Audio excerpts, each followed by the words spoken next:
day 155, and it is a little earlier today, and so the sun has not quite peeked over the horizon yet, but it's going to be a beautiful, colorful one, and there's some chill in the air, so we've got some mist coming off of the water. You might be able to kind of see it over there.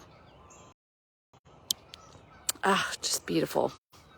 All the birds are waking up, the geese are milling about, and it looks like a lot of the cows are still sleeping. Okay, my daughter has a state track meet this morning that I've got to get her up and early out to, about an hour and a half away. So, anywho, oh man, it's so beautiful. Oh my gosh, you guys, I got to stop and show you this. Wow. Okay. She's about to peek over the trees there. I don't know if you can see over there. Oh well, I won't be able to zoom in. Oh wow. Glorious, glorious. So maybe I'll start to talk and let you all see the sun pop up over the horizon and see if I can even zoom in a little while we do it. Facebook doesn't always like to cooperate. Oh, there we go. Good. Okay, we're in chapter 41 of Isaiah this morning, and it starts off going, okay, we're all going to come together for judgment. You know, in my version, the NLT, they took a little bit of liberty with, I think, the translation and said, you know, court is adjourning. Come state your cases. And I'm even taking liberties. But that's essentially the introduction to chapter 41. And then it goes on to lay the case why God is God and Lord of all and all of his miracles and how he can prove it. He has the evidence, not just historically, but even future, present, all the things he can do.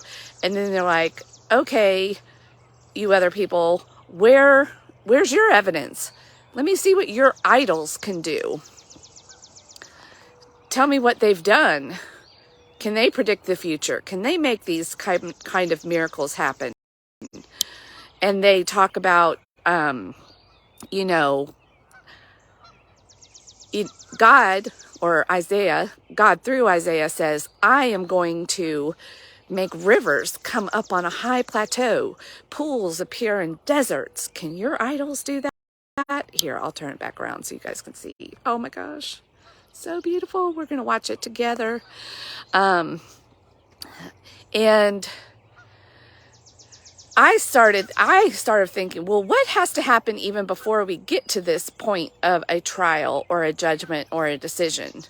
And thinking like a lawyer, I think if I had it to go back over and do again, like my personality, the way my brain works, and my gifts and talents, I could have easily been a great lawyer. And it's kind of no wonder, as a coach, I almost use the same approach. Like, I can't help you. I can't defend you. I can't help you get what you want unless I know all the facts, Jack. Like, we got to lay it out. And I had to do that with myself, too. I spent a lot of time in denial and or trying to, you know, gloss over or make things not as bad as they were. You know, as the Enneagram 9 peacemaker, and back in my days when I was a peacekeeper versus a peacemaker, I would try to make everybody right.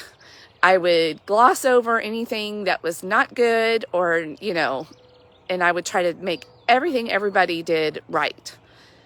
And then, of course, that was my path to peace. Like, nobody's wrong here. Everybody's right. Everybody's good. We're all trying our best, you know, like painting things with rose-colored glasses and not really willing to look at some of the dark side or the brutal truth of how did we get here? What happened? Who went off track? Because I felt like that was mean, negative, like, you know, it felt harsh to me as a peacemaker, as a peacekeeper. But now that I've moved, hopefully, into my higher self and who God truly created me to be as a peacemaker, we can't work with half-truths. We can't gloss over things. I can't change as a person without, realizing even these kind of tendencies that I'm being vulnerable with you about with you. And I've got a lot more. Like, I've had to really look in the mirror and be willing to be like brutally honest, just like a lawyer does with their clients. Like, I cannot defend you. Don't let me be blindsided in court. Like, we've got to know everything. You cannot withhold anything. I don't care how bad it is. Like, we've got to know what we're working with. And I feel like that's how we need to treat ourselves. And even with God, a lot of us go around trying to defend our faith. There it is. There she is. Let's pause for a moment. If y'all are listening, because I think I will turn these into audios one day, go find the video. Because not every day do I get out here right at this moment. And we get to watch the whole process of the sunrise. Woohoo! Beautiful, beautiful. Yeah, and they're not always this colorful either. Wow. Okay, there we go. All right, back to the facts. Like, we can't, I would often feel inadequate. I couldn't defend my faith because I hadn't done even the process that I'm doing now. I'm not even sure I can really defend my faith well now. I'm getting better at it because I'm in the process of doing my own due diligence. I am looking into the facts myself, reading the Bible, really spending time with it. When I looked up the word diligence, the word painstaking was in the definition. And in order to really painstakingly, dive into something, it takes time. And you've got to know everything. You've got to look into all the nooks and crannies, be as honest as you can. And that's my approach as a coach. It's my approach to myself and my journey, how I was able to finally start making some changes and why I stayed stuck for so long. I wanted to gloss over the truth and not really see myself for truly how I was. My ego was in charge. And I was so nice to everybody and nice to myself that and so now I don't see honesty as not being nice. So I'm being the nicest to myself that I've ever been by being honest. Because now we're getting somewhere. We're actually making some changes that we've wanted to make for a long time. Yeah, I'm referring to myself as plural.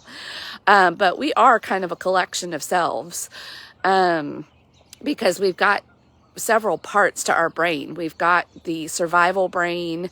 We have got the higher intelligence brain. We've got a lot of different parts of our brain. And it takes a lot of time, attention, diligence to allow the higher brain to be in charge over the survival brain is just so strong. And it needs to be.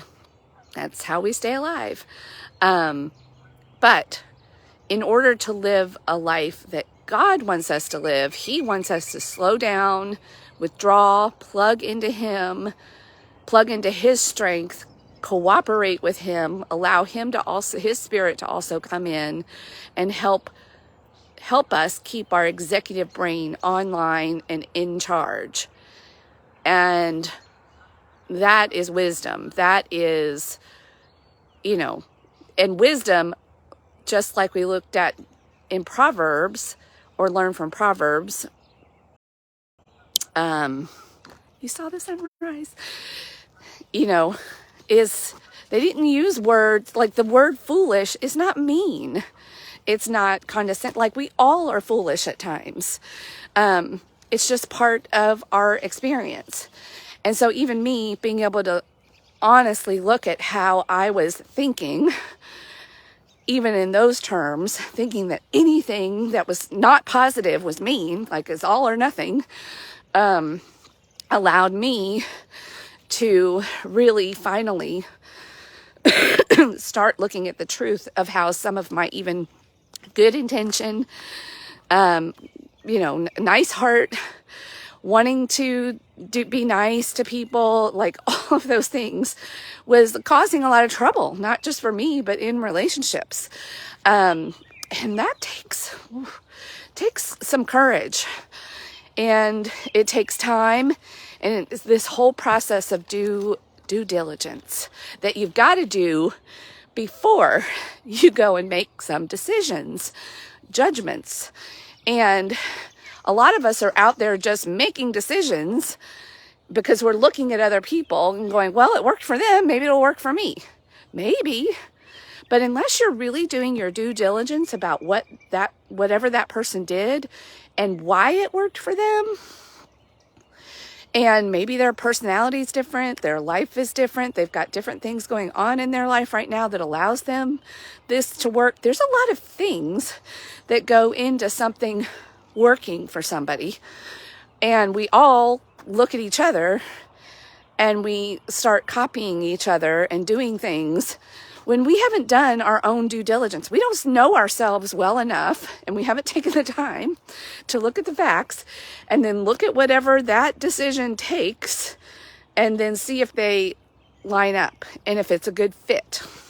That's just one example of the importance of due diligence in our decision-making process. Your passions. Sometimes we can be so on fire for something, and you don't slow down to really go, is this a good decision? Do the due diligence. Even when I wear my hat as a real estate agent in that business, one of the first things we do is hand sellers a disclosure form, due diligence, to allow buyers to start to do their homework. The sellers being completely honest, and we tell them, you need to be completely honest, disclose, over disclose. At least that's my opinion. And explain, when you've done a repair or this or that, if something's happened, and then explain even what you did about it.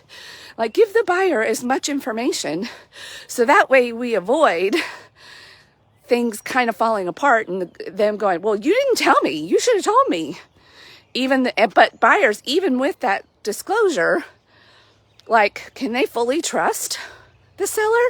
No. In order to really, if something arises and it gets to a point where it needs to go before a judge, they've got to prove that they did their own due diligence, that they didn't just rely on the seller, because the seller might gloss over something, or not, even though they think they're being honest, they're like, well, it really wasn't that bad, or yeah, that happened, but it was no big deal. I didn't think it needed to be disclosed. So even with their own agents telling them, disclose. Well, and anyway, we won't go there. But the buyer is responsible for doing their own due diligence. They are going to own this piece of property. They need to do their homework. And that is one of the ways, that's just part of why people can't just go up, plop down. Well, they could if they had cash and they don't care what shape the house is in. They can just say, I want to buy this house, and it could happen quickly. But the reason most home purchases take about a month, give or take, is because we have to go through this due diligence process. And if you're taking out a loan, the bank has to get involved, and also they have to they send their own person out to represent them and make sure that everything is what both parties say it is, and that it looks like a house that's, that they can put their money behind and lend, and that it's an asset that's worth what it's worth, and it's in good shape. And so there's that whole process is due diligence. It's important. But many of us, we don't live our lives that way, much less have a faith that we have really strong convictions about, or a strong decision and a judgment about, because we haven't taken the time to open our Bibles, read it for ourselves, develop the relationship with God. A lot of us are borrowing from other people, and I'm no judgment here. This was me for a while, where I finally had this conversation with myself and was like, what are you doing, girl? Maybe you should take the time and put your time where your money, where your mouth is, and really have your own faith. That's my approach to everything now. Own it. In order to own something, honesty is like is such an important thing. And then integrity, making sure everything you're doing in life lines up with your own values, lines up with reality. Like, we don't want to ignore reality anymore. That was me, ostrich, head in sand. Like, la, la, la, la, la, no. Yeah. So I'm calling my own self out here, and I've got a long way to go. There's still some things, I'm not there yet. I've got time. I'm building a strong foundation as God is directing me, one step at a time, meeting myself where I am, doing what I can, what I'm willing to show up and do every day. And then once I'm there, maybe that person will be able to do the next thing. Like, I'm building myself, I'm deconstructing and reconstructing myself from the peacekeeper who was just stuck in the now and only today. Like, let's keep everybody happy, even if it means we get, lazy and fat and all the things. To be a peacemaker who's willing to be brutally honest with herself and others, who is willing to get uncomfortable, get up and get moving every morning with the sunrise. All of these things. So I'm trying to be a role model, be accountable, and be really honest, even with you all that might be tuning in, to where I am currently. And being honest that I don't have it all figured out. I feel like I'm on the right path, but even in this process, I'm building in due diligence, where I stop and take inventory. I look at the facts of what is happening, how it's working for me, how it's working for others that I love and care about. I'm keeping myself in check and in honesty and on the right path, because it is easy to veer off and it seems right at the time. And then you get off path. Talk about getting off path. I just went off path intentionally because I was walking by a group of people and trying to have respect for them. So here I am, I've gone, but it's been intentional, and for a reason.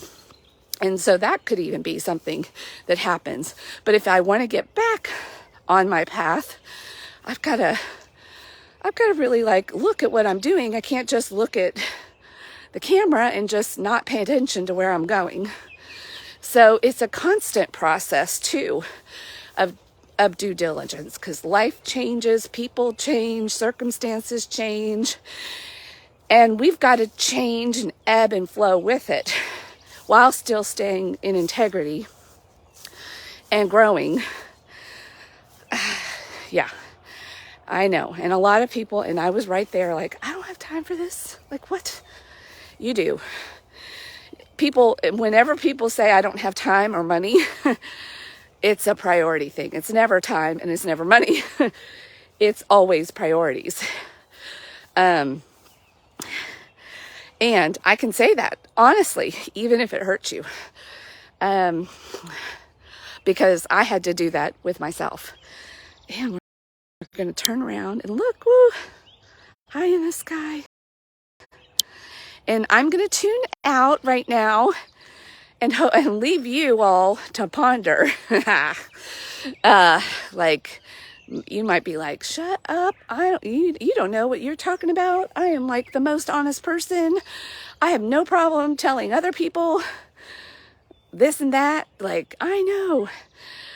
Some of you are bold and direct. You weren't the ostrich in the sand, head in the sand. But are you that way with you?